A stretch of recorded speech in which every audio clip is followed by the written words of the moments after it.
Thank you to Huel for sponsoring this video. More on them in just a bit. We're going to get to know Roxy Striar better today, guys, in the Diary of a Real Reject style, where we talk movies, shows, and possibly celebrities of how they've helped shape our identities. I've done no prep for you today, Roxy. Normally I do prep. I've done no prep. And I'll start off with this, creating some type of clear boundary here in case. Oh. The last thing I want to do is broadcast or put out anything personal that you would not feel comfortable doing. That said, the limit is all on you because you've had a hell of a last 3 weeks. Yeah, I have. No, we could talk about everything. I find myself to actually be very public. I think you're saying that because I sent you a text that said, please do not repeat this to anybody because I'm being superstitious. But then it didn't matter. That's a hell of a way to put it. What I'm referring to is that my grandfather was sick. So I told Greg, don't tell anybody because I didn't want anybody to know because for some reason I was being superstitious, but then he died. So I don't think you telling anybody is going to worsen the situation. No, I at the same time, like on my personal end, I care about being honest, and I care about, showing how we feel. Like I said, like that's part of our mission statement is expressing how we feel and encouraging other people. At the same time, I'm like, oh, but I have lines about what I am willing to divulge in details about, like things I might be encountering with other people in my life. So like what? Like things with friends and family that exactly. Okay. Yeah. I have my certain limitations, so I wanted to. What is your boundary? Is it things that people specifically have said, don't repeat this, or just things you feel like don't think they want people to know? I think I'll give a clear one. A little hint is sometimes there's stuff about my dad that I'm like, oh, I won't be super specific, even though I might be like, yeah, clearly I've been diagnosed with some stuff. However, I will not be super specific out of consideration for other people who are alive currently. And I wouldn't want to put them in a position either. So there's certain things like that. And I also don't like my relationship. I would not put out if my wife and I are having a thing that is like we're working on right now, I wouldn't put that out. I'll put out if we worked on something, maybe. Like, yeah, look at a solution. Here we go. But that's helpful. Yeah, that's kind of my thing. But this isn't about me. What are you doing? Stop this, Roxy. Let's get right to it. Oh my God, I do have one question. The one question I have prepared all the time for this thing. I know what it is. And as a heads up, guys, this segment will be moving to a different thing later, but these will all be going on Real Rejects, the ones with the rejects here. Roxy, let's kick it off with the fun thing, going right back to your childhood. I got you. Oh my God. That damn echo. Who was your celebrity crush growing up, and why was it this person? Ryder Strong. I loved Boy Meets World. Boy Meets World. Yeah. Oh, okay. I loved Sean. I just thought he was so misunderstood. I have felt so misunderstood my entire life. And he was so cute. He had the shaggy hair. He was a little bit of a bad boy. He had a huge heart and was a very passionate person. He couldn't quite figure out his emotions sometimes. And I think that was the first time I remember being like, that boy is so cute. Oh my God, he's so cute. You said something that I've never heard when people answer that question, which was, this person's so misunderstood. I feel so misunderstood. I rarely hear someone actually identify. Usually it's something about an attainability or something being very opposite of who they are. Yeah. But you actually identified with Ryder. Yeah, I did. That's interesting because it's like, what do you have a crush on yourself? I did feel very similar to him, and I really liked him. Oh, okay. And that does. I guess that sounds very strange, but yeah, I really liked him, and I felt like I really saw him, and just thought he was so cute. I had a picture of him and a picture of Idris Elba on my wall. Very, very similar men. And NSYNC and Backstreet Boys. So those were my people to choose from. Would you say that with Ryder Strong, you've attracted people? You've talked about dating publicly a few times. Would you say there were men in your life that you attracted that were similar traits to Ryder Strong, or things that, at least surface-wise, you thought might have been similar to Ryder Strong? It's so crazy as a fan of this podcast, because I think this is what everybody does when they listen to podcasts. You guys will tell me if I'm wrong in the comments, but every question you ask anybody, I think about what my answer is. So of course, this is something I've been thinking about because I've heard you talk to people about this. And when you first asked this question, and I was just listening at home, I was like, "That's not me at all. No, none of the guys that I've ever dated have ever been anything like him." And then I was like, except for the fact that maybe all of them are exactly like him. It's weird to be, I'm 33 and I'm single, and I've been single for a really long time, and I really don't date that often anymore. And so it's weird to think about, like, what is my dating history versus what is my type now? What am I going for now? Because I'm so unattracted to anybody I've ever been attracted to in the past that it feels so distant from me. But I can't deny that several of my exes are very much like him. But I don't think any of my future will be, because it's just so the personality type, it just doesn't do it for me anymore. What was that personality type? I think it's like a little bit too woe is me. I am different. Nobody will ever understand me. You know, growing up, I did feel so frustrated all the time about not feeling understood. And I feel like that was the same as him. And I do feel like when I've dated people, they do feel very avant-garde and different, and like the wrong side of the tracks or whatever you want to call it. And I felt that way at many times. But I don't feel that way anymore. And I'm also not looking for that anymore. I'm not looking for somebody who is so like, no one will ever get me. Like, okay, it just annoys me at this point. What celebrity then today would you say is one that you maybe see yourself the most in? If there see myself in. Or a character even. I often feel like I feel similar to Lake Bell. Do you know who that is? I know she does a lot of voice work. She right? does. Yeah, that's what I know. Why her? I don't know. Just when I watch her interviews and I hear her, she's a little quirky. She's pretty fun. I'd like to think I'm both of those things. Now I feel like being a little misunderstood is more of a superpower. I don't find myself to be a very negative person, and I don't find her to be very negative. Like your Conan, my Conan is Drew Barrymore. I'm like so obsessed with her. I feel like we have very similar styles. I'm still devastated about what she did during the strike. I don't want to talk about it. It made me so sad because she's like my idol. You're the only one bringing it up. I know, because I get ahead of it, because every person says to me, "You love Drew Barrymore. What about what she did during the strike?" And I'm like, okay, not everybody's perfect, including myself and including whoever's asking me that. But she's the one that I feel like career-wise I aspire to be most like, and personality-wise I aspire to be like. So somewhere between Lake Bell and Drew Barrymore. Tell me more about the Drew Barrymore stuff, actually. Did you know I was obsessed with her?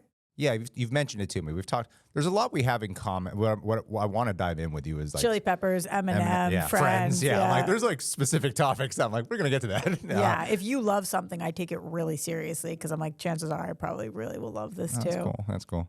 But tell me more about Drew Barrymore. What are these attributes that you feel like are there anything specific that she has said or done that you've taken that with you? Like for me, it has been Will Smith, actually.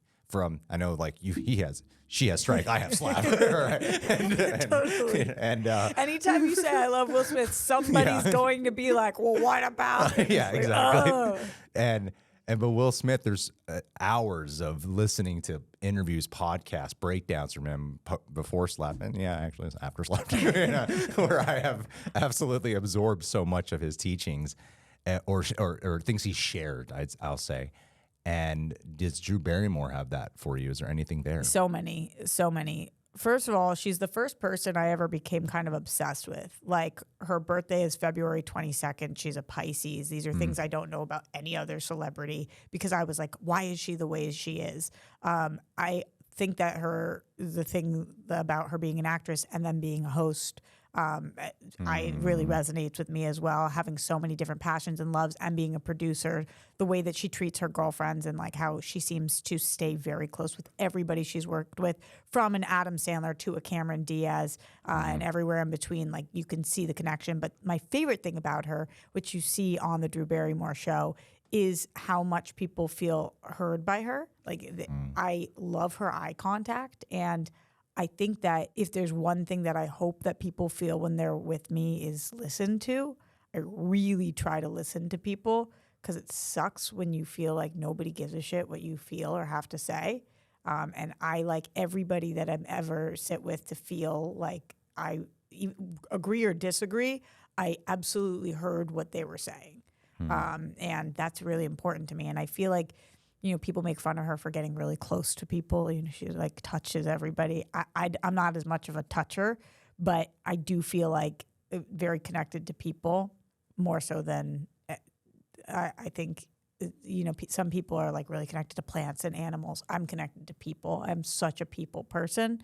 Doesn't mean I'm great with people. It just means that I feel connection to them. Hopefully they feel it back to me, but just making sure that everyone leaves a conversation with me if they're pissed, sad, happy, whatever, but they don't feel like she was not listening to me. That would be a big bummer for me. Where did you learn this from? Probably feeling not listened to. From I think most things I've learned have been from personal experience. I don't know if is that true of you? That most things you learn from personal experience? Yeah, I would absolutely say from personal experience. Yeah. So of course from art too, we're big music, movie, television fans. But I think, there's been so many times that people have walked out. I've walked out of a room and been like, that other person has no idea what I'm thinking or feeling. Treat people the way you wish you were treated. Yeah, for sure. Golden rule. That's the golden rule. I think golden rule is treat others how you wish to be treated. I was saying you're treating people how you wish you had been treated. Oh, yeah. Yeah. And continue to wish to be treated. I don't mind confrontation. I don't mind feeling sad, mad, happy. Of course, I don't mind feeling happy, but I really hate feeling ignored and unheard. That's like, it sucks. And you go home and you think about all the things you should have phrased differently so that you could have actually gotten through to somebody to hear you. I don't think anybody on the planet likes feeling that way. No, being heard is there's a lot of value in being a listener. There's a lot of value in being heard too. I think for sure. So for Drew Barrymore, we've talked about the celebrity Drew Barrymore. Is there a performance from her that is your favorite? Let's start with the generality then. What is your favorite Drew Barrymore performance? I actually don't know if I have a favorite performance of hers. I do think that she is somebody who is super charismatic and endearing. I'm a big Charlie's Angels fan. I really love her in that. Obviously, you can go all the way back to E.T. and just think like just so phenomenal. Things like 50 First Dates, like it really stands out to me too because you just love her. Like, it's just so quickly, so lovable. There's something about her that I have, other than the strike situation, I've never heard anybody ever be like, Drew Barrymore sucks. And, she's kind of great in everything she's in. The journey of Drew Barrymore is too that was really fraught with a lot of addiction and having to overcome a lot. It's a huge deal for me too. I think, she's California sober. So she's, what does that mean? It means you smoke weed, but you don't drink. Oh. Or do other thing. I think California sober might include weed and mushrooms and nothing else. I'm not positive of her exact journey, but she refers to herself as like not absolutely sober. She was just interviewing Chet Hanks actually, who is sober, and she was like, "Are you sober, or are you like me sober?" Because I think she loves the pot. Same girl, besties. But I do think that. And I don't know if I've ever said this to you. I've definitely said it in general, but I've struggled with addiction in my past. I don't know if you know that at all. And I think that... Can I ask what it was? With pills, when I was way younger. I've been pretty open about it with people because I was so young that I did not know what the hell I was doing. And then it became like such a bummer because I was too young to understand what was happening. And different than Drew, but I also experienced a lot when I was young, like Drew, that I was not in the industry, but I experienced a lot and really struggled in my teen years trying to be like functional, which I was not for a really long time. I dropped out of high school and was just not a like real human. That's such a weird way to phrase it. Obviously, I was a human, but I was not functioning. I was having panic attacks everywhere in the middle of the street. If I couldn't put on my mascara, I'd have a panic attack. I like couldn't be held accountable for anything. I was not like functioning, and I was on drugs. And then I wasn't anymore, and that was like a horrible period also because I was still like really struggling. And she's had very similar things too. So I definitely think hearing her talk about her journey.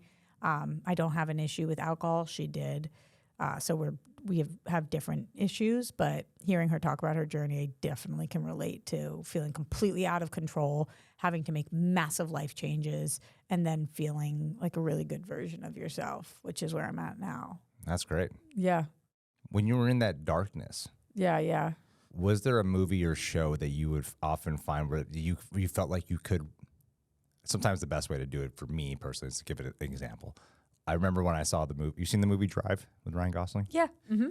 I really clicked with that movie at the stage in my life where I was at, and that's what made me fall in love with Ryan Gosling. A lot of people love that movie. Why'd you click with that movie?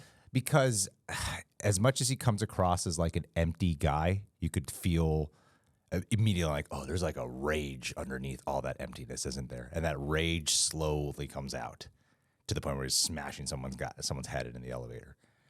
And it's usually coming out in the form of either via through music or via through love for someone else, where you interpret love and protection and rage all in one bubble for some reason. And I really identified with that at the time of my life.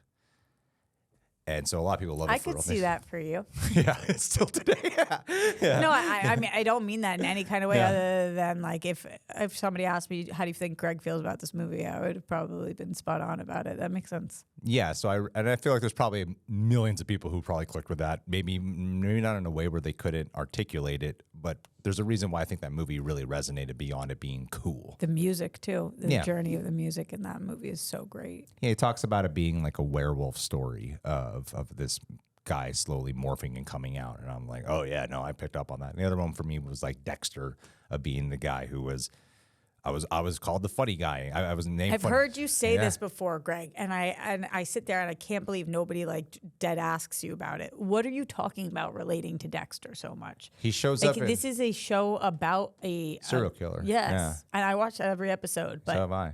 You are nothing like Dexter. I would say I'm nothing like. Absolutely, I'm nothing like Dexter. Okay, but that doesn't mean you can't identify still with a character who's nothing like you, right? And that's part of the art of movies. Wait, explain that. What do you mean? I don't think I've ever identified with somebody who's nothing like me. I think there's aspects. It's not black and white. Like, I'm not a Miami PD guy, you know? I'm not a killer.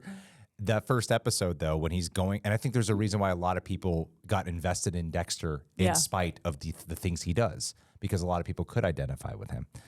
And when he's going around the office at the beginning and he's giving everyone donuts and he's the guy who everyone loves, I was like, that was kind of me in a work environment. You know, I would simultaneously absorb like The Office, Michael Scott, Friends, and at school I was named funniest kid in class.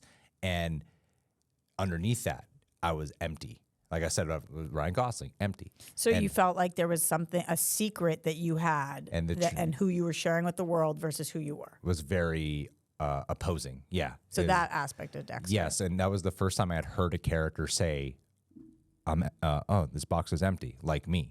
And I was like, I had never heard that until that show. When did you stop feeling empty? Have you stopped feeling empty? I would say I don't know. I mean, it's more like empty's not, it's weird. It's kind of ironic, right? To call empty an emotion because it's empty. When it is it's like a feeling. Black is the absence of all color, or white is the absence of all colors. One of them is, it's not a color. Anyway. One of those two. Yeah, I'm not sure when that stopped. I slowly started unpacking my feelings. Somewhere in my early 20s when I first went to therapy, and I got a tidal wave of, I couldn't remember the first 20 years of my life. And then eventually I did, and it kind of hit me like a tidal wave, like a freight train. I'm like, oh my God, I'm remembering too much. And then the emptiness stopped, and it led to massive depression and more anger. So which was better? The latter, because it allowed me to grow and allowed me to change, and I'd rather deal with reality. In hindsight, better. Yeah. Yeah, because of where I'm at today. Yeah. Because emptiness. Isn't that wild? Yeah. Well, when you're empty and you have the rage is uncontrollable. The rage comes out in ways where it's harmful. You damage. And even now, if I do something that's like mean or bad, or I have to be called out on it, I'm at least able to go, I can evaluate it and I can learn from it now and I could do better. Where back then I was like, I have zero control over when this happens. And that's the importance of that. So for you, when you're in that darkness state, did you have a character that you felt like you could see yourself in, or was it purely escapism from when you watch stuff? When I was a kid, I used to say things like, I'm Holden Caulfield. I Catcher in the Rye. Oh, man, I was so annoying. I guess it's crazy because I kind of answered the question with my crush, which was myself, which was Ryder. But no. Well, how old were you with Ryder? Young. Young. Yeah. So we're talking like what, teen, college years? No, younger, way younger. No, when you were taking the pills and stuff. Yeah, I wasn't that young when I was taking them, but I started when I was 14. Okay. Just pretty young. Mm-hmm. So did I have a character that I kind of related to? I don't remember feeling like anybody in the world was like me. I remember feeling like no one would ever get me. No one was like me. No one had ever experienced anything I experienced. Nobody had the emotions that I had. Nobody. Which is such a self-centered perspective, right? Like you think that you're the first to invent sadness. You're the first to experience the horrible things or the positive things you've experienced. There's nothing any human being on planet Earth that they can experience that nobody else has experienced before. Literally nothing. So, no, I don't feel like I really related to anybody. The only thing I can think of is that I felt like I could be distracted by things. This is when my love for TV grew so strong because I just didn't want to think about or deal with who I was or how much pain I was in. I was really, really not well. And so I watched so much TV. Now I find myself to be well, not this week, but in general. And I still love watching so much TV. So I'm not saying that I only watched a ton of TV during my times of troubles, but that was the start of it, was just like any life but mine, any world but mine, anything but mine. And movies just didn't do it for me because you didn't stay with the same people. And I wanted to really be in somebody else's world for like ever since I was little. I mean, I would come home from school when I was 8 and watch All My Children, General Hospital, One Life to Live in Port Charles with my mom. She would VHS tape them. We'd watch 4 hours back to back of soap operas. And like, anybody who knocks soap operas, I'm like, you're an idiot. That got me through everything. Like that, just because I needed something so out there. So yeah, that's the only thing I can think of to answer your question. I didn't feel like I related to anybody as much as I just felt like I wanted to be part of their world. Everybody on TV. Well, what I got from that is you wouldn't watch alone. Sometimes, a lot of the time, but my mom and I watched a lot of TV together. She was a big TV person too. And my brother and my sister sometimes would join in for certain things.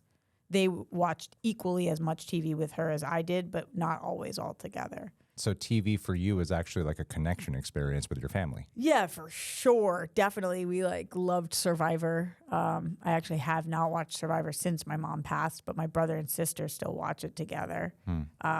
Because for them, it made them feel closer to her. For me, I felt like I can't do this without her. We all have you ever seen Survivor? I know, I'm familiar with it. Do you know what Survivor buff is? It's like the bandana that they kind of wear, but it's really a tube.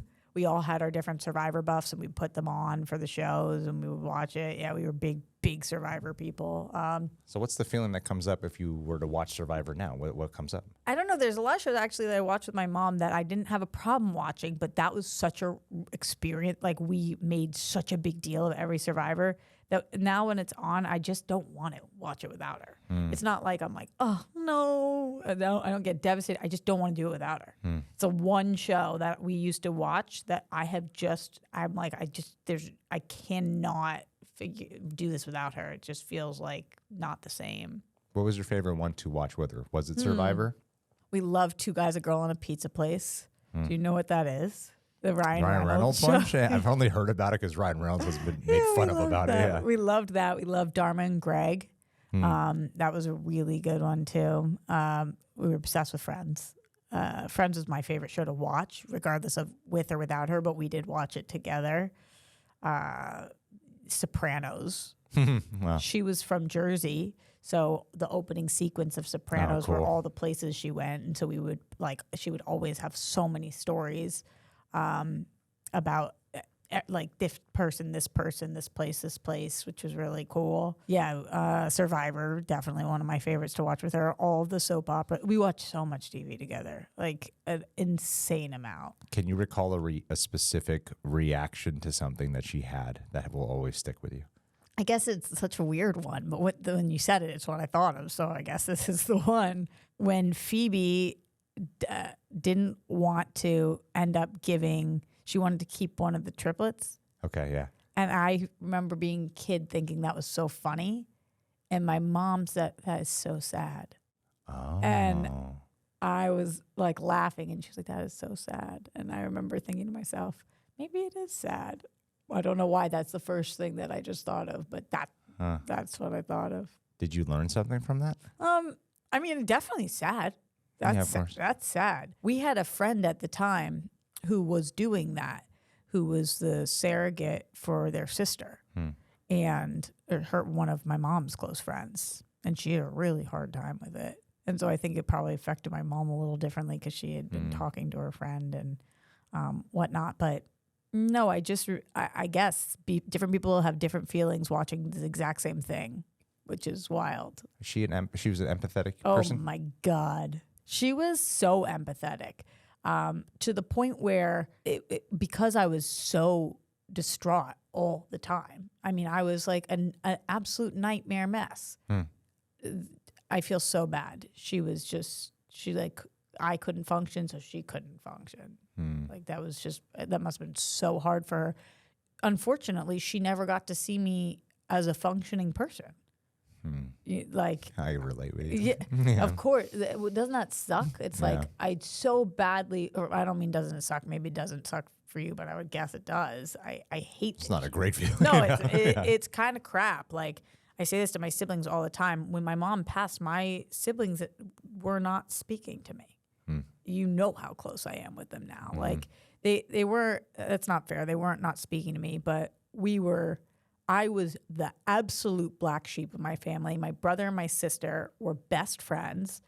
My brother could not stand me. And my sister had to watch me my sister was 5 years younger than me, which when you're a kid is a big gap.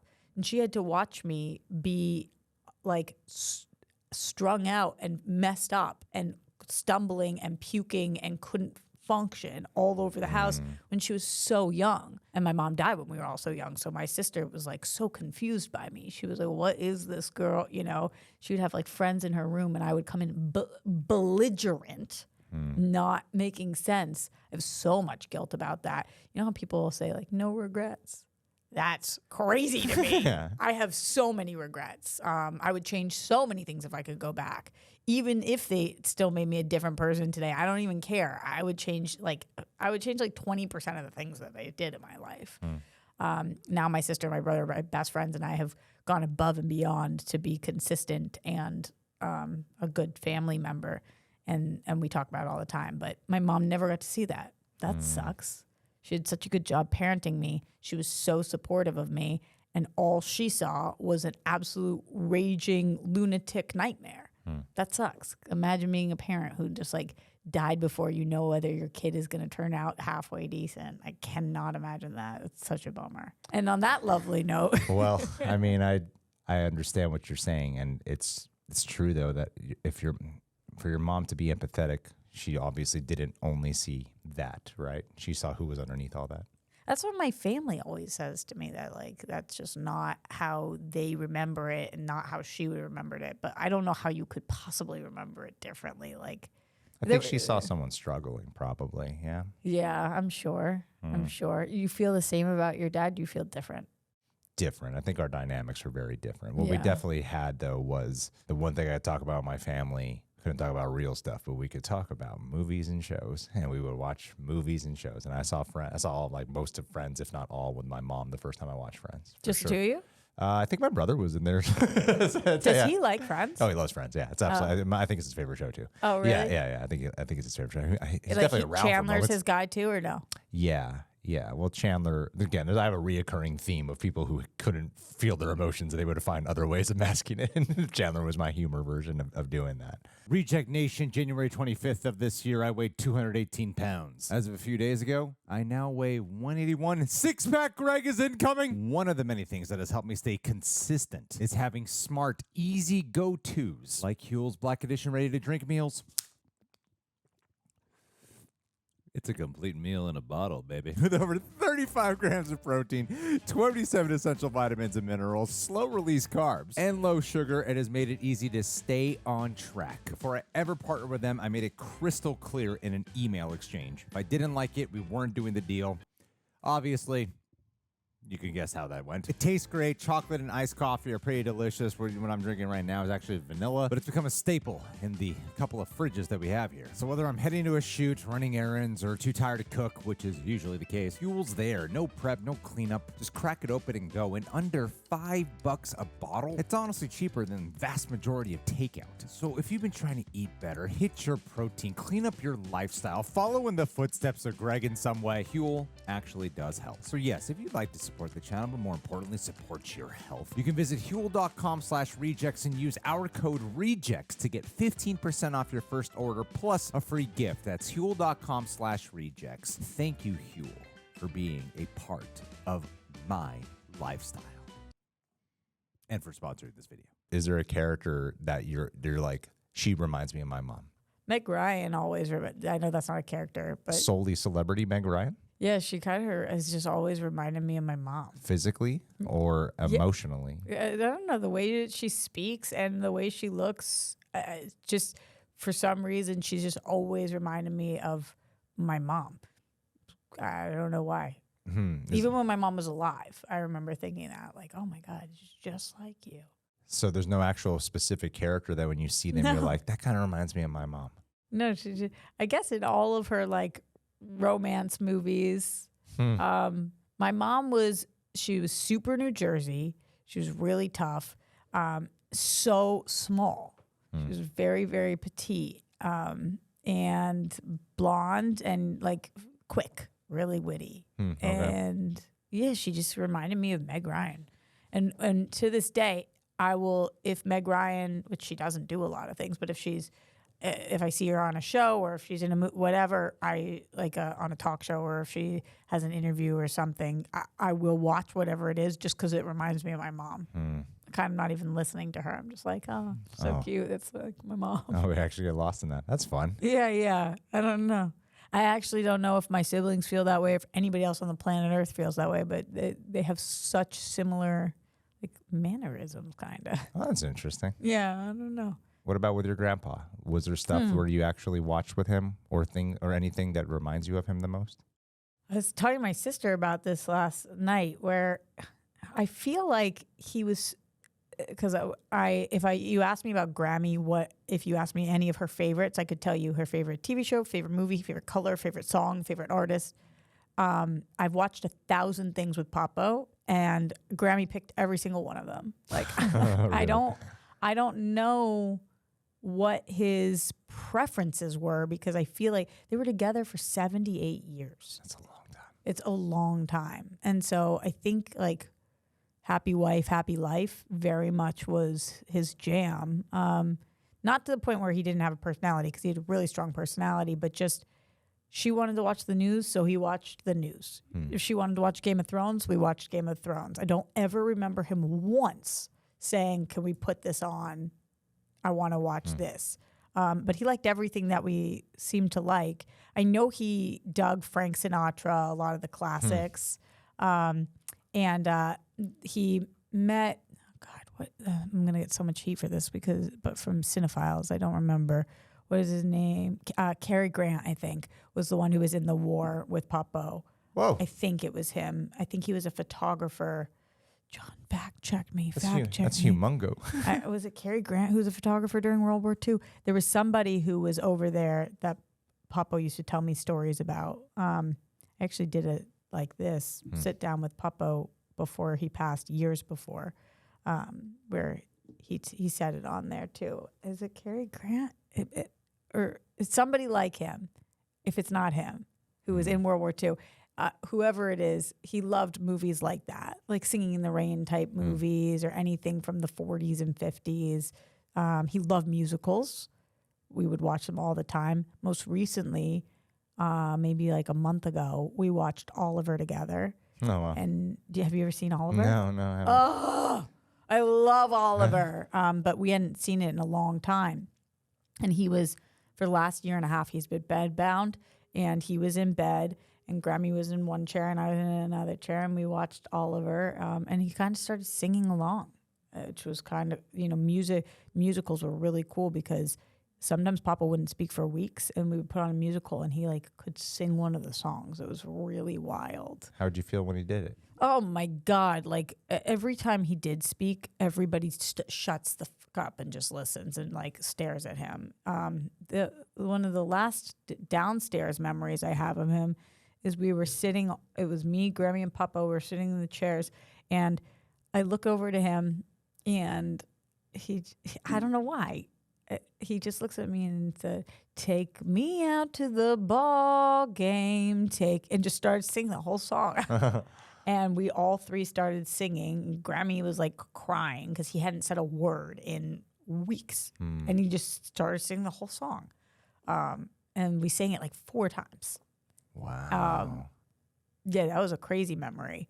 But music for sure, with people who have Alzheimer's, music and especially musicals, because there's visuals to go along with it, is like such a game changer. So helpful.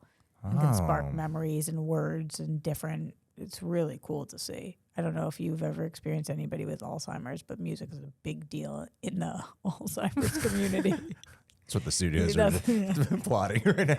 Did you the find Alzheimer's it? community. Wait, did you find it? Did you find it? He's still looking. Oh, it's not Cary Grant. It's a big movie star who was a photographer during World War II. I know because Papo hung with him. Is that why you're so into musicals? Because you've said that to me several times. I love musicals. Yeah, my grandparents love music. My mom loved musicals. My grandparents loved musicals. I feel like I saw almost everything growing up. And I loved to go to see shows too. So yeah, probably. Grammy went to Juilliard. Do you know that? Oh, really? Yeah. Grammy has the voice of an angel.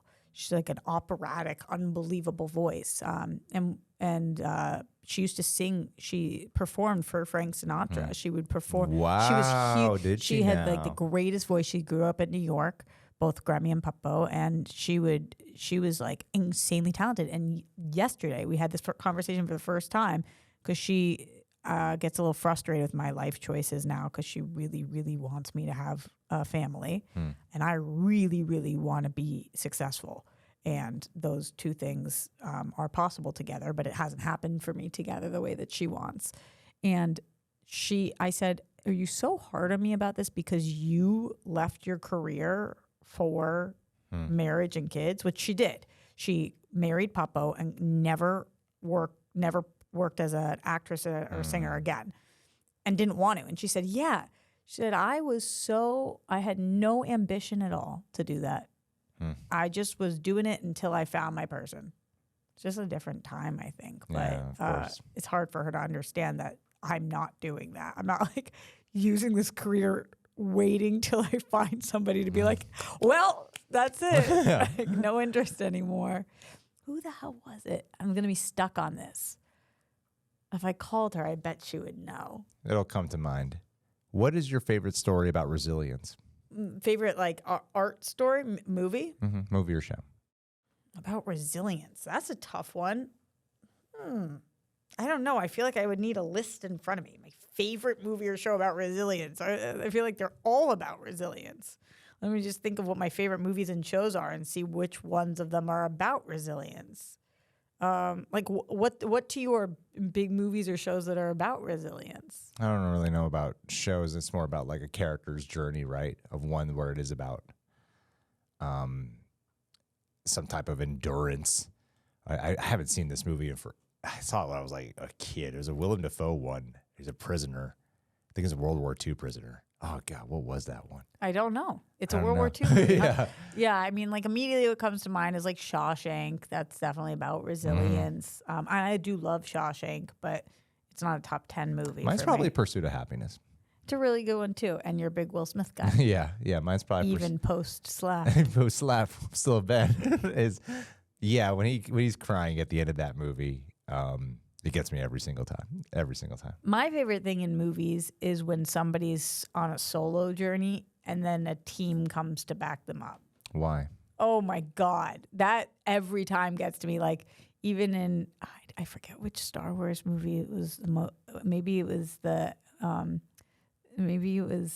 Last Jedi. Maybe it was the one after that. One of the newer Star Wars movies, I remember bawling my eyes out because there was like, who is it? Maybe it's Poe or somebody. They're flying solo, and then like a whole fleet comes behind them. Yeah. And I was like, oh my God. It was like so not that big of a deal. Nobody else had the emotional reaction I do, but that happens to me all the time in movies. I find that's the one thing that always gets me. If somebody is alone and then they're not alone, oh, I like lose my shit. That's the best feeling. Like, Why? Why is it that one? well, I guess I've always wondered why it isn't that for everybody else. I don't know. I have been alone for so long, and I am alone. I live 3,000 miles away from my family. I live by myself. I've lived by myself for a really long time. I have been not in a relationship for a really long time. Even when I was in a relationship, though, probably because it wasn't a good relationship, I was so alone. So I just think how cool I'll feel to ever one day not be alone. To feel that support, feel the love. Wouldn't that be amazing? I mean, I guess you know. I like that. Wouldn't that just be so amazing for me to feel like anybody ever, like I was not on a solo journey? That would be so ideal. So does On Your Left and Avengers Endgame get you? Oh my God. Oh my God. Yeah. But I know that gets a lot of people. A lot of people understood that moment. But I feel like there's that moment all the time in different things that just is like, whew. Like when you're going to do the right thing no matter what and show up no matter what, but you think you're doing it solo and then you're not doing it solo. What is better in life than that? And I've had moments like that throughout my life. It's not like I've never had moments like that. I have the best family on planet Earth. My brother, my sister. Like I remember going into my 30th birthday, I was so sad because I was like, I'm completely alone out here. My best friend was not responding to me. She was busy. And I was like, I'm going to spend my 30th birthday by myself. Like nobody wants to be with me or can be with me. And I just feel so bad about it. Like I feel like I've put so much into all of my relationships, friendships, and just the fact that I'm going to spend 30 by myself was just really hard to stomach. And so my sister hopped on a plane and got here for my 30th. Oh, and incredible. I was like weeping. She was just like, what? You're not spending your 30th by yourself. And she was like, I want to be there. And we went to Santa Barbara, and another friend of mine, my friend Sarah Stratton, came with us. And the three of us went to Santa Barbara for the weekend. It was like the greatest couple of days ever for me because I just felt like two people who you only need one person who really loves you on the planet, especially at a time. And so to feel like not alone going into my 30s, that was, it's like a small example, but you know what I mean. I know what you mean. Where when you feel completely solo and then anybody shows up for you when you don't think that they're going to, and movies that do that, those are always my favorite moments. And I'll always look around in theater and nobody else feels affected by those. And I'm like, you guys must have a lot of people. You guys must not feel the pain inside of being a solo artist. So much of what you've talked about in this entire time has linked back to what you started off with saying about your crush of being misunderstood. He was so solo too. Yeah. which leads you to feeling lonely. So when you have the love and support, it gets to you emotionally. You know? Oh yeah. Yeah. It's like there's a main common thread through everything we're talking about. Totally. I mean, do you feel like for any of your life, a lot of your life, or none of your life, have you felt lonely? I think earlier today, I do this thing now where I used to do stream of consciousness journaling, but that wasn't really cutting it for me. So the past month and a half, I do a weirder thing where I spend like roughly 8 to 10 minutes and I just speak out loud how I'm feeling. Really subconsciously trying to get underneath the surface. I'm not thinking about it. I'm going to saying. And does it usually start with I feel? Okay. And I did today. I was like, it was a weird feeling. Like, I feel lonely. I feel very lonely. And it's strange when, I have a great wife. I have great friends. I have great people I work with. I'm surrounded by it. Well, you're not alone. You feel lonely. Those are two different things. Yeah, exactly. Yeah. And I don't think you're far off on what you're talking about, like the love and support. I mean, I'm known as a guy who cries at everything here.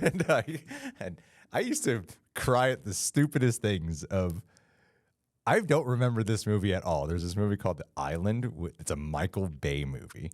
And I remember who's in it? It's Ewan McGregor and Scarlett Johansson. Okay. And I remember this one moment. It's such a cliche action moment where Scarlett is fucking getting me right now. I don't know, and I don't know why. Is Scarlett Johansson is hanging off the side of a building, and she's just like, "Don't let go, don't let go." She's about to die, and I don't know why. It's just lost it? I just start crying, and I'm like, I don't know why this is. It's like in every action movie. Did somebody save her? Yeah, it's Ewan McGregor. He pulls her up. It's like a brief moment. It's just she's not gonna die. Yeah. But that desperation of help. Yeah. And like needing that might be what it is actually. Now that I have spoken it aloud, is when you need help and somebody actually shows up. Yeah. It's even when it's like accidental. One of my favorite reactions I've ever done on the channel was with John. We did Society of the Snow, which I don't actually know if you ever saw. No. But it is the most incredible movie.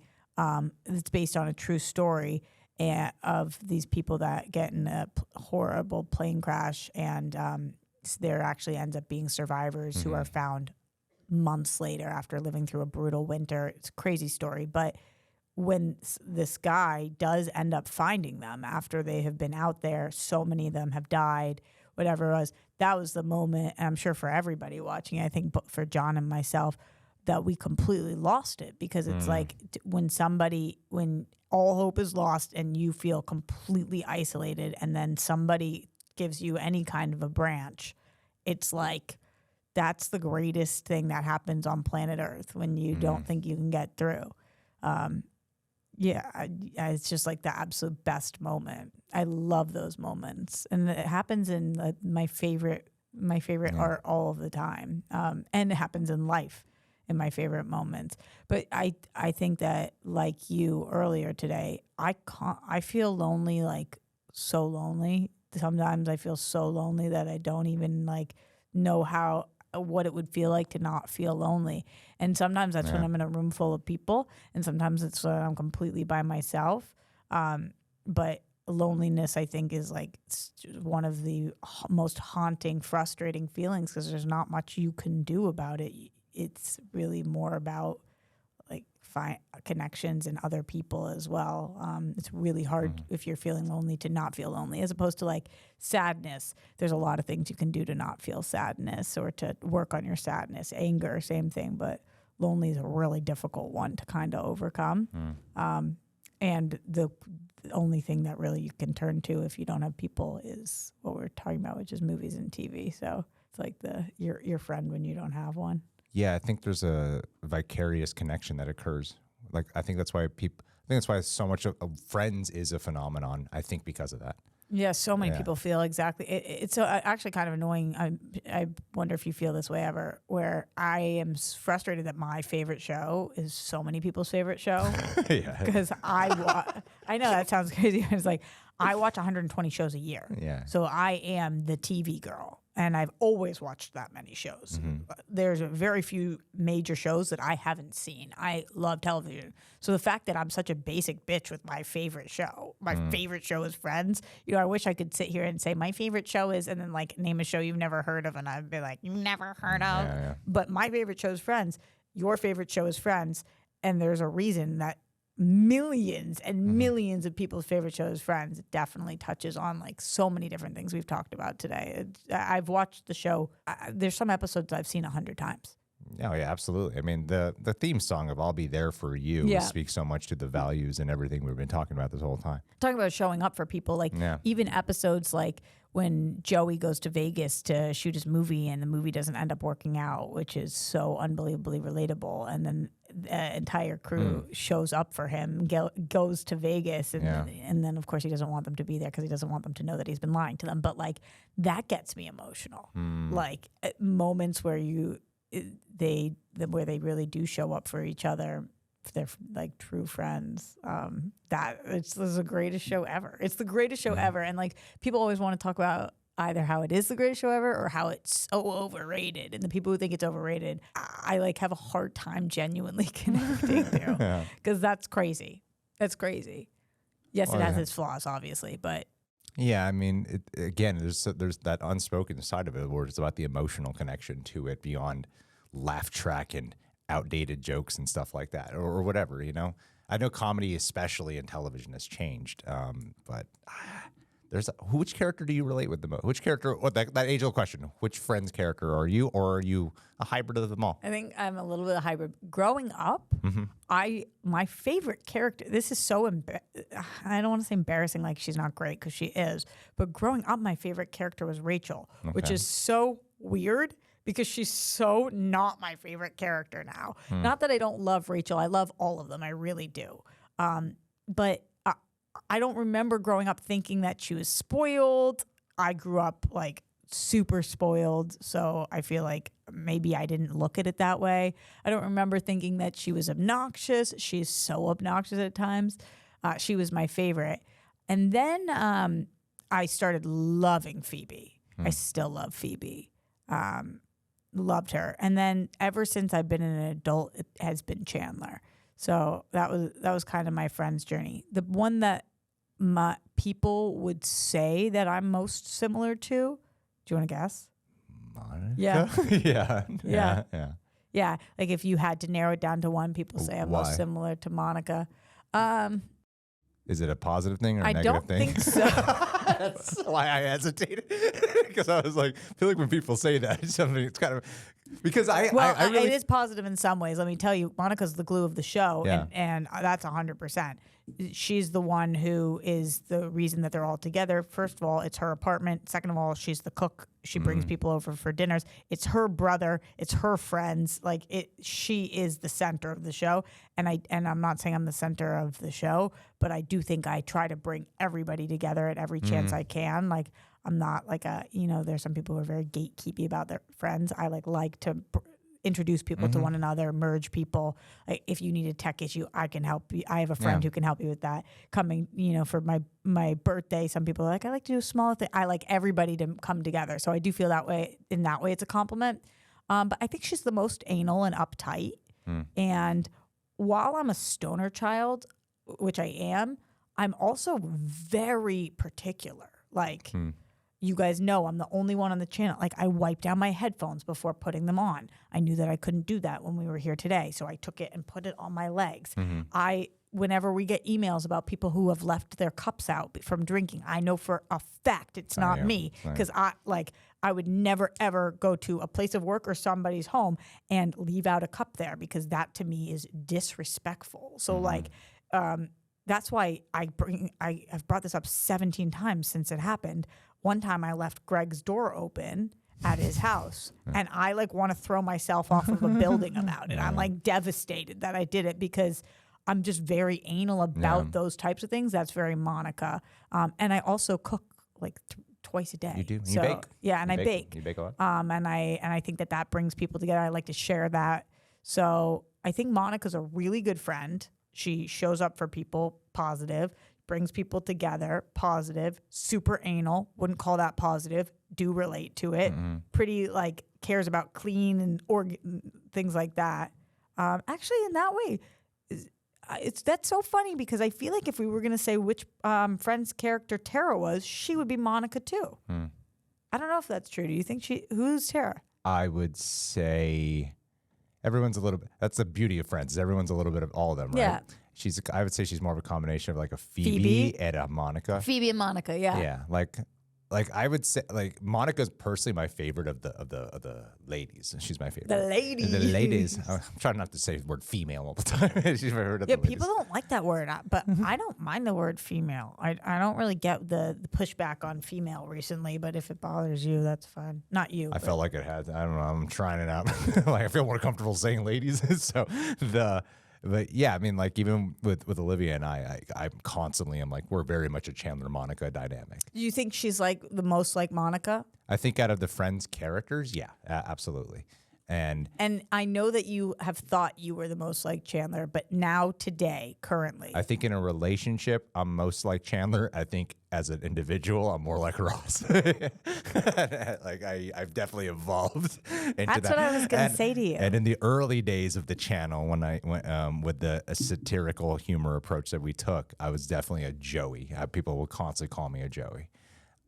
Yeah, like I know that's the thing. Oh, with the Ryan stuff was most like Joey? Yeah, like the stupid guy, perverted guy. And it's so crazy, Greg, because I've seen some of those videos because they come up on my algorithm and you are nothing like him. I know, right? Yeah. That's why it's like such a character to me. I enjoy the crap out of it when anything comes up because kind of miss it a little bit. Yeah, you do a great job. There's a bit of freedom. You do a great job. Yeah. It's such a character because, like, I think, and everybody who knows me knows this. I think you are the greatest, and thank you. That dude is not. And he's funny as hell, and there's some funny things about it, but it's like nothing like you. There's nothing. It's like a polar opposite character to who you are. It's crazy. I appreciate that. Yeah. I used to value, like Chandler, my worth, and still is in a lot of ways in solo conversations. If I'm doing a live show, if I'm with anyone I'm meeting for the first time, I value sincerity and connection more. But I don't really feel like they like me until they laugh at something I say. I'm not really aiming these days on Real Rage X to be funny guy. I'm not really aiming for that, but it is definitely like because I can't hear the audience. But if I hear an audience, I'm like, I can make a million great points, but if they don't laugh at one of my jokes, this is going to drive me nuts. It drives me insane internally. Huh, that's interesting. Yeah, it's a big even like I'm sure that like when we first like I'd been around you forever and it wasn't until I think you did an interview on Collider at the time, and you brought up the Star Is Born bit when I peed my pants at the Schmodown thing. You brought it up, and you were like, it was hysterical. And I was like, we can be friends.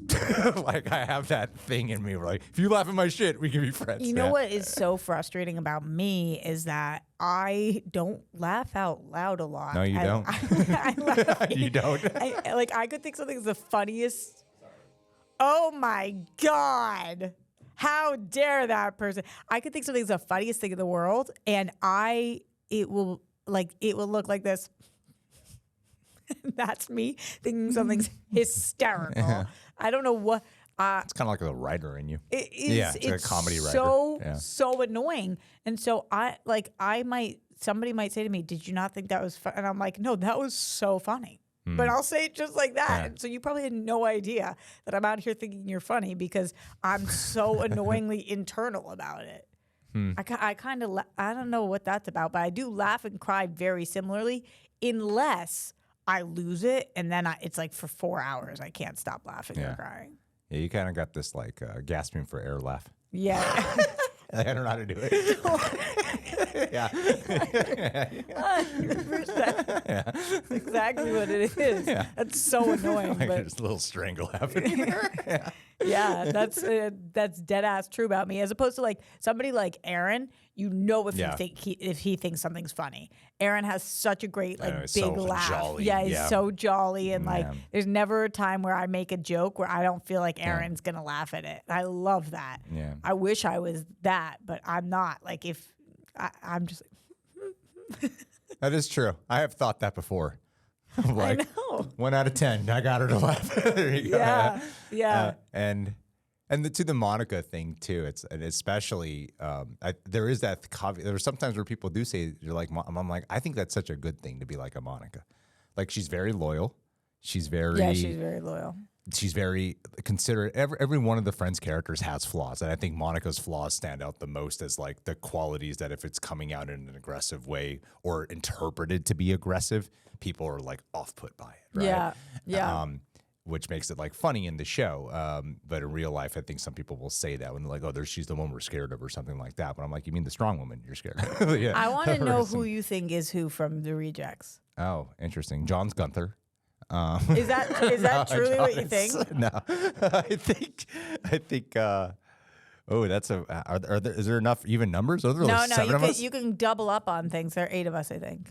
Yeah, I would say Phoebe, Tara, Okay. Monica. Me. Okay, and then I would say Coy's a Ross for sure, undoubtedly. Huh. Oh my God, he thinks he knows everything. And he'll say that. So there's Coy. And the Aaron, I guess Aaron would be I don't mean this in the stupid way. He's Joey. He's Joey. He's got so much heart. He's got so much heart. Joey's the best. Yeah, I mean, they're all great, but Joey's amazing. Yeah, Joey's got so much Who do you heart. think Andrew is? Andrew's Gunther. Andrew would be Gunther to me. Oh my God, well, that's a wild assessment. Okay, and who is John actually? John would be. I would put John more in the Chandler category. Yeah, for sure. I would undoubtedly say John's more in the Chandler category. And you're really landing at Andrew's Gunther? I mean, I don't think he's any of the Friends. Andrew's a very specific human being. He is so specific. He's a very one of a kind type of individual. I can't say enough good things about that guy. And him and I have been having a lot of like. This might surprise some people here, but I'm like deep ass conversations lately. Like, why would that surprise anybody? Because he a lot of times he said it himself. He's talked to me about it, like feeling like he can mainly just talk about movies and shows. But I'm like, let's explore that. Why? And it's a whole thing with Andrew to unpack. But it's good things. All good things to unpack, and it's been great. So we got limited time here. We talked about Friends. Eminem. Why Eminem? I have the same question for you. Do you have an answer to that? I do. Really? Okay, can you tell me so I can steal it? Well, mine's different. You don't know that. It might be mine in 20 seconds from now. Chili Peppers, I used to do a lot of poetry. That's how I got to know Aaron. I know why Chili Peppers, why Eminem's harder. Chili Peppers, eventually because I always loved Eminem. When I was writing poetry, I used to be more like inspired by Chili Peppers lyrics. And then when I found Eminem, how unbelievable once you like really start breaking down Chili Peppers lyrics. Did you ever read Anthony Kiedis' book? Scar Tissue? Yeah, that helped me so much with their music and like figuring out where certain things were coming from. Surprisingly straightforward book too. Yeah. And Eminem, I heard it in a video, they said public therapy is what he was doing. So then it's instead of being more like ethereal and like, what the hell is Greg talking about? It turned into I'm going to be very much about like direct my emotions and my state of being and all that stuff. You can come in, Coy. I'm going to be very like direct about. He's going to love this portion of the conversation. We're talking about Eminem, man. Yeah, so it was about showing that, and I would sometimes put out poems that got me in trouble. Like we talked about boundaries and privacy. But what about, how do you respond to this? This is what I have the hardest time responding to, because he's my favorite rapper alive. He's my favorite rapper of all time. I understand that that's not a popular answer, but it is my answer of who's my favorite. When people are like, but he's so angry and so abusive in his music, and he talks so much about hitting women, and his relationship with Kim is horrible. And that's true. That is in his music. And in some of my favorite music of his. Mm-hmm. How do you respond to when people say that? I mean, in my point of view, it is thoughts and being put to pen. Like his darkest. It's not him killing Kim in a car. It's not him actually doing these things. It's never come out that he's done any of these things. It's actually never come out that he's done anything. That's my point. He's never done, like, I'm sure he's been in scuffles and fights and whatever. Like he's been seen with a weapon, but all the other things, it is that's thoughts. Slim. It's not him. That's Marshall. Not it. Like that's where different personas. Like Ryan Wright was very much an inspiration of that. Of like totally. All the things that was a repression of me of growing up Catholic and then going into like network marketing and being told you have to be everything about it. Here's how you have to be. I'm like, I'm going to be the exact opposite of how everyone told me I have to be my whole life. And I'm going to let out every weird thought that I have. And that's Eminem to me. Cool. Is a whole, he's an expression. And Were I you like obsessive about him? Absolutely. Yeah, like he was the first artist that I would say when. Do you remember the song "Crazy in Love"? Mm-hmm. I was in Washington D.C. and I decided every bus ride I was going to spend memorizing that song. It was so important to me by the time I came back to D.C. that I knew, and to this day I still know every single word to that song. But I listened to it on repeat 4,000 times, like just would not stop back, because it was the first time I felt like, oh my God, I want to know every word he says. I want to know everything he's done. It was probably before you could just like Google lyrics. I'm like sitting there. I don't even know if I had maybe it was an iPod because it wasn't an iPhone. And you go back and back and back because I was truly obsessive about him. Do you relate with him?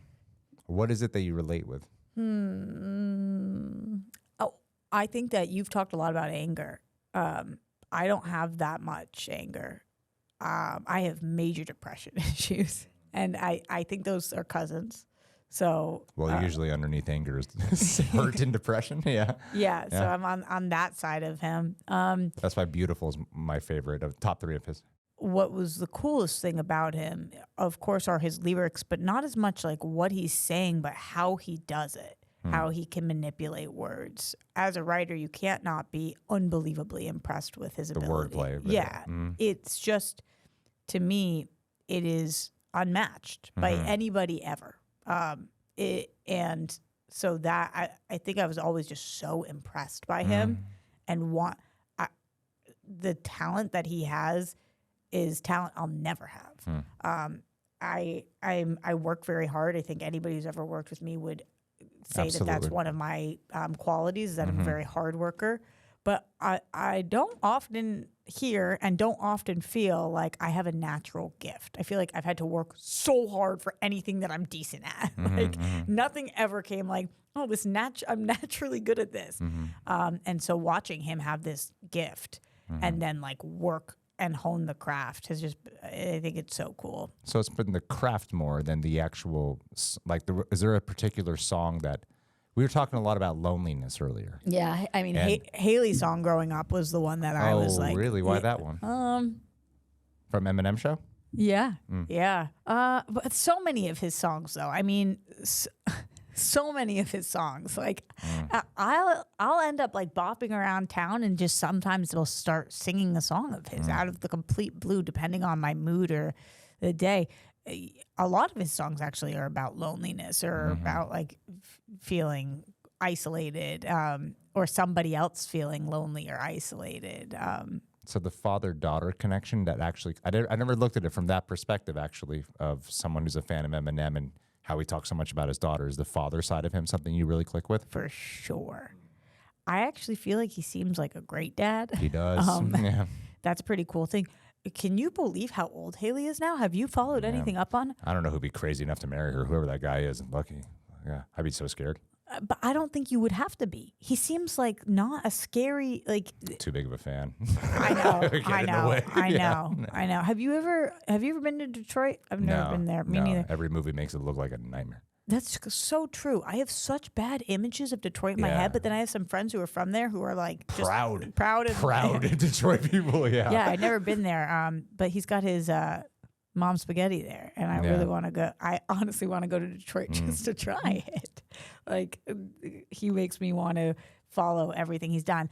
I'm kind of an obsessive person. This you probably know at this point. So when I love somebody, I know every song. I follow everything. It's like with my Drew Barrymore obsession. Eminem was one of my first ever life obsessions, where I was just like truly obsessed. For me, growing up, it was him and Kanye. It was so unfortunate that I no longer have Kanye. Fucking that's crazy. It's crazy. But also, my brother and I would listen to Eminem and Kanye on our way to school, when my brother could drive us every day, we wouldn't even speak. We'd just be listening to Eminem or listening to Kanye. Cool. So it was really cool, and I felt really cool liking the whatever my brother liked. To me, he was just like the coolest dude ever, and he loved Eminem also. So we could definitely it was one of the things we vibed with. I'll end it with this, man. My dad, he hated rap. Oh, really? He did all of it. All of it. But there was one time where I was like, "Can I show you?" Because I experimented once, and I showed him Mockingbird, and he really enjoyed that. And I never thought he'd enjoy it. He enjoyed what? The song? The song Mockingbird. Yeah. Yeah. And how'd you play it for him? we were in the car ride, and I had the CD, and I popped it in, and I don't know why I thought it might do it. That song's great. But that particular one, yeah. And then it's interesting to end it here. We didn't talk about Chili Peppers, but the thing. It's my favorite band of all time. It's your favorite band of all time, just so the people know. So people know. One day there'll be follow-up podcasts. We have other things in mind that we want to do, and this will come out. But the link between everything that we've talked about with all the arts has been misunderstood loneliness, and the other part that I didn't expect is addiction. Yeah. That even Anthony, Chili Peppers, huge addiction problems. Yeah. Eminem addiction problems. For sure. Drew Barrymore addiction problems. Roxy Striar. I know it's interesting to see. I never correlated all this stuff about with the obsessive and the art and lonely. Yeah. It's all kind of goes. I feel like I learned a good amount about you today. Cool, man.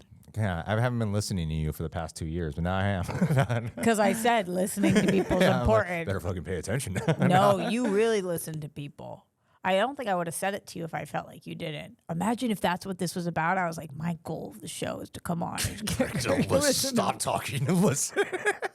I can't hear you when you interrupt me. It's super duper not true. And actually, you do something where sometimes we'll be in the conversation and you're like, I'm going to stop talking for a little bit and just whatever you want to say, you say, and then I can respond to it. And I could talk for an hour without, I think, you interrupting me.